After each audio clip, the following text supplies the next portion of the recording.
Les premières mesures du colonel putschiste Mamadi Doumbouya ont desserré l'étau du système répressif instauré par l'ancien président Alpha Condé. Les habitants savourent mais se demandent si cela va durer. Un immense panneau délavé surplombe le rond-point T5, dans le quartier de Wanindara de la capitale guinéenne. Le portrait géant du président Alpha Condé, au pouvoir depuis de décembre 2010 à septembre 2021, a été remplacé par une publicité vantant les mérites d'un opérateur téléphonique. Si ce panneau pouvait parler, soupire Ibrahim Diallo, les yeux levés vers le ciel. Que dirait-il? Que des jeunes innocents sont morts simplement en tentant d'enlever cette affiche pendant des manifestations. Il a vu le sang couler et la brutalité de la police.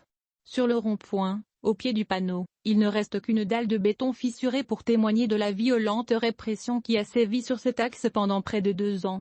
Sur cette route qui traverse les quartiers populaires de Conakry, le président déchu avait fait installer des postes militaires à chaque intersection. Alpha Condé, dans sa quête effrénée d'un 3e mandat, alors que la Constitution le lui interdisait initialement, muselait ses opposants et les protestataires par la violence. Réélu en octobre 2020, il a finalement été contraint au départ par les forces spéciales qu'il avait lui-même mises sur pied. La première mesure de la junte a été de démanteler les dispositifs militaires installés dans les quartiers. Dans la nuit suivant le coup d'État, tout a disparu. Aujourd'hui, près d'un mois après le putsch, les habitants ont encore un peu de mal à y croire.